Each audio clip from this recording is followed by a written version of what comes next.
We, the Witnesses. Chapter 1. The Raid in Chicago. The knock came before dawn, not a polite knock, a hard, deliberate pounding that rattled the doorframe and sent the family dog barking into the hallway. Maria pulled her son, Luis, closer. The sound didn't belong in their quiet street on the south side. Outside, the sky was still bruised purple, the kind of early morning that held its breath. A voice shouted, "Federal agents, step outside." Maria froze. She was born in Illinois, a citizen since birth, but in that instant, paperwork and law felt like paper shields. Luis's voice was small. Mom, what's happening? She didn't know. Neighbors had whispered for weeks about raids, vans pulling up before sunrise, people disappearing before breakfast.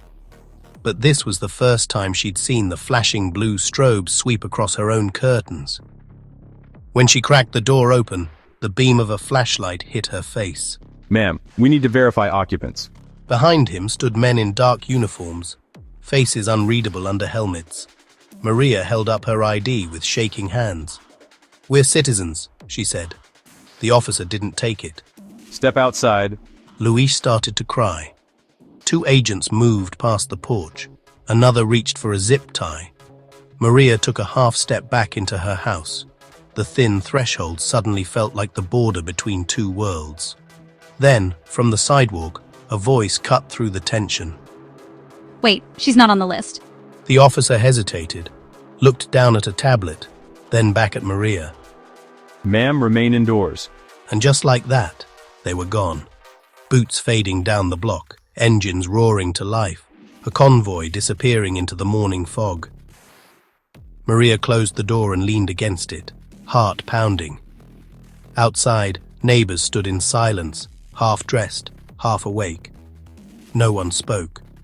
The street smelled of diesel and fear. They said we're citizens, so why were they here? Maria didn't answer. She watched the sunrise crawl over the rooftops, painting everything gold.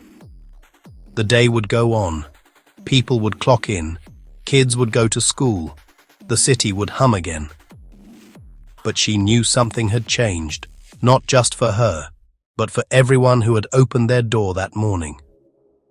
Somewhere downtown, a reporter would write it up as another federal operation. Somewhere else, a politician would call it necessary enforcement. But for Maria, for those who lived it, it wasn't politics, it was witnessing.